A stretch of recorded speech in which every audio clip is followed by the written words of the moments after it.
Article भी मिला और जो एक बहुत अच्छी टिप्पणी की गई थी उसके बारे में मैं उद्धृत करना चाहूंगा।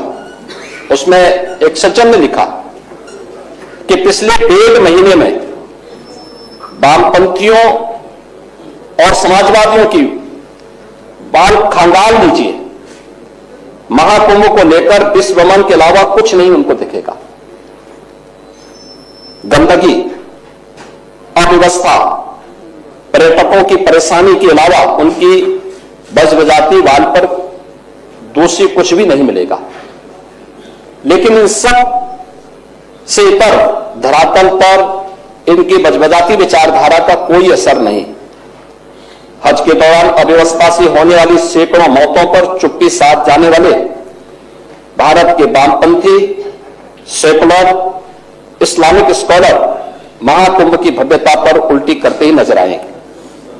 हर बार उनकी कोशिश महाकुंभ को बदनाम करने और फेल करने की रही, लेकिन ऐसे तमाम लोगों की मंशा को दरकिनार करते हुए करोड़ों लोगों ने आस्था की डुबकी लगाकर इनके जले पर नमक छिड़कने का ही काम किया है। महाकुंभ के दौरान दुखद हादसा हुआ, इसके बाद भी आस्था और विश्वास तमाम परेशानियों पर भारी पड़ी। तीर्थ यात्री समस्त परेशानियों और मुश्किलों का पहाड़ चढ़कर भी प्रयागराज महाकुंभ पहुंचे और वहां से स्नान कर खुशी खुशी वापस लौटे। रिश्तों के जटिल समीकरण को परिभाषा गढ़ता महाकुंभ अब समारोह की ओर है, लेकिन यहां से निकला संदेश हर सनातन के मन में अमिट छाप छोड़ गया है, जो वर्षों तक लोगों की बदकही और कहानियों में जीवंत रहेगा। एक तरफ अपनी मां और बुजुर्गों को महाकुंभ में अनाथ छोड़ देने वाले बेटे रहे, तो दूसरी तरफ अपनी सास को पीठ पर उठाकर कुंभ स्नान करने वाली बहू भी रही। लेकिन सनातन विरोधियों की नजर केवल गंदगी पर पड़ी। मुझे एक ऐसे सज्जन भी वहां देखने को मिले जो हमारी डिजिटल व्यवस्था को लेकर के कोस रहे थे। वो कह रहे थे कि ये कैसी व्यवस्था है, ये कैसा डिजिटल कुंभ कर दिया है कि मैं जानबूझ करके अपनी पत्नी को वहां छोड़ा 3 बार और तीनों बार मिल गई फिर से। मुझे लगता कोई समाजवादी रहा होगा, क्योंकि डिजिटल कुंभ का आप सबसे ज्यादा विरोध कर रहे थे। किसी ने सच कहा कि महाकुंभ में जिसने जो तलाशा उसको वह मिला। गिद्धों को केवल लाशें मिली, सुअरों को केवल गंदगी मिली, संवेदनशील लोगों को रिश्तों की खूबसूरत तस्वीरें मिली, आस्थावान लोगों को पुण्य मिला, भक्तों को भगवान मिले, सज्जनों को सज्जनता मिली, गरीबों को रोजगार मिला, अमीरों को धंधा मिला, श्रद्धालुओं को साफ सुथरी व्यवस्था मिली, पर्यटकों को अव्यवस्था मिली, सद्भावना वाले लोगों को जाति रहित व्यवस्था मिली।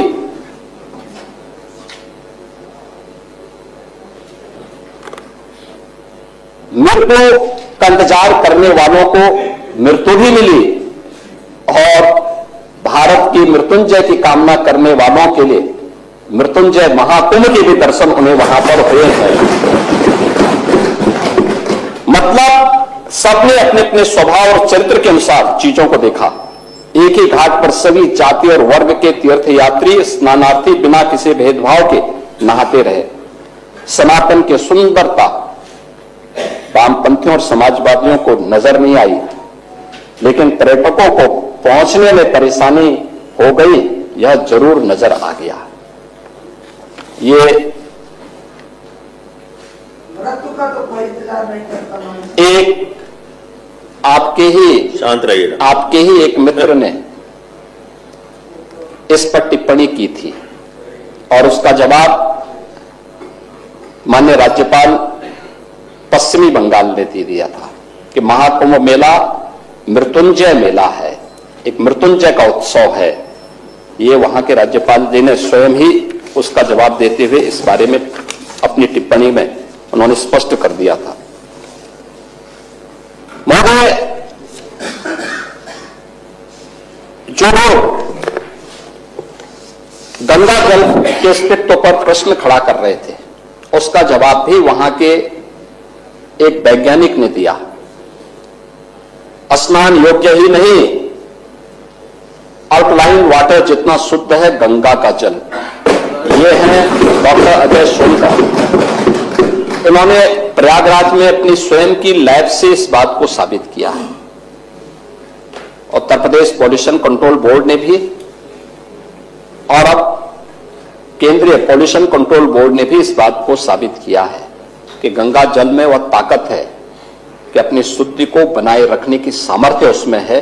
और यही कारण है कि इतने बड़े पैमाने पर आने वाले श्रद्धालुओं के बावजूद ये सभी कुछ वहां पर देखने को मिला है और ये सभी चीजें हम वहां पर आज भी अनुभव कर सकते हैं। महोदय, नंदिनी की रिपोर्ट माननीय मुख्यमंत्री जी पॉल्यूशन बोर्ड ने ही दिया था, कोई पार्टी ने नहीं दिया। आज पॉल्यूशन कंट्रोल बोर्ड ने, पॉल्यूशन कंट्रोल बोर्ड की वह रिपोर्ट कैसे, कहां से गई और किसने दी है, ये latest central pollution control board की रिपोर्ट है, जिसमें उन्होंने कहा है कि 17 जनवरी को संगम पर कोलिफॉर्म की मात्रा पर 100 ml 2500 से कम होनी चाहिए। इस पे उन्होंने लिखा है कि 780, संगम के बाद वाराणसी की ओर जाने वाले घाट पर 280 और यमुना के पुराने ब्रिज के पास यह 760 के आसपास इन्होंने इसका आंकड़े जारी किए हैं। फीकल कोलिफॉर्म की मात्रा, ये फीकल कोलिफॉर्म की मात्रा 2500 100 ml के अंदर ये देखी जाती है। 3 प्रकार की चीजें जल की शुद्धता के मानक बनते हैं, एक बीओडी, दूसरा डीओ और तीसरा फीकल कोलिफॉर्म।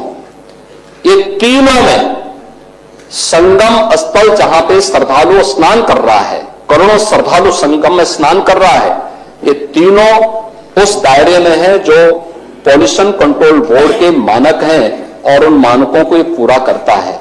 आप लोग कुछ भी बोल सकते हैं, कुछ भी कर सकते हैं, कुछ भी अपने तरीके से उसको प्रस्तुत कर सकते हैं, क्योंकि आप लोगों ने तो प्रयागराज महाकुंभ को बदनाम करने के लिए कोई भी ऐसा दुष्प्रचार नहीं छोड़ा जो न किया हो। किस तरीके के वक्तव्य दे रहे थे आपने देखा होगा प्रयागराज के बारे में। आप लोग ये भी दुष्प्रचार कर रहे थे कि इतने लोग मर गए।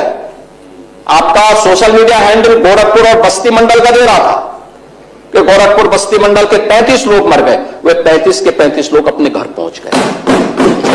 प्रयागराज के कोटि गुरु है, वो बेचारे ये लोग दुष्प्रचार करते रहे तो मर गए और पता लगा कि जिस दिन ब्रह्म भोज रखा था उसी दिन कोटि गुरु रिक्शे में बैठते हुए अपने घर पहुंच गए। पहुंचे तो लोगों ने कहा कहां थे वे? उन्होंने कहा कहां था, मैं तो कुंभ में घूम रहा था। 12 दिन तक घूमते रहे। कहा कुंभ में? उसने कहा भी क्या कुंभ तो हम लोग आयोजक हैं, हम लोग उस आयोजन के हिस्सेदार हैं। जगह जगह भंडारे लगे हुए हैं, रोज भंडारा खाता था, किसी आश्रम में जाके सो जाता था और फिर सुबह स्नान करके फिर दिन भर घूमता था। मॉडर्न वाले भी सर आगे क्या जिंदा हो? अरे बैठिए मॉडर्न वो अभी आगे बैठिए वही पहुंच रहा है। बैठिए। हमने स्पष्ट कहा है प्रयागराज का मेडिकल कॉलेज वो पूरे प्रयागराज जनपद का है। प्रयागराज में कुंभ क्षेत्र एक अस्थायी जनपद बनाया गया है और प्रयागराज जनपद अलग है। पूरी कमिश्नरी का प्रमुख मेडिकल कॉलेज है। कोई भी एक्सीडेंट होगा, कोई भी बीमार होगा, कोई भी व्यक्ति किसी अन्य नेचुरल डेथ के कारण जाएगा तो वो सारी डेड बॉडी आपके मेडिकल कॉलेज में पहुंचेगी। और इसीलिए हमने कहा ना, जिसकी जैसी दृष्टि थी उसको वैसी सृष्टि नजर आई। और ठीक कहा, सोशल मीडिया हैंडल पे जो सज्जन इस पे टिप्पणी कर रहे थे कि गिद्धों को केवल लाशी नजर आ रही थी, उनको स्वच्छता नजर नहीं आ रही थी, उपचार हो रहे हैं ये नजर नहीं आ रहा था। वे केवल इस पे नजर लगाए थे कैसे बदनाम कर सके। कोई पार्लियामेंट में कह रहा है हजारों लोगों की मौत हो गई। डिजिटल कुंभ का परिणाम है 28,000 लोगों को उनके परिवारजनों से मिलाने का काम किया। और आप लोग परेशान इस बात को लेकर के थे कि घर की पत्नी को वहां गुम करने के लिए लोग गए, लेकिन पता लगा कि उसको फिर से डिजिटल कुंभ ने ढूंढ करके उनके परिवार वालों से मिला दिया। एक बार में 3-3 बार मिला दिया। तो इनकी परेशानी थी इस बात को लेकर के। तो ये महोदय, ये सभी चीजें वहां पर हम लोगों को इस रूप में देखने को मिली।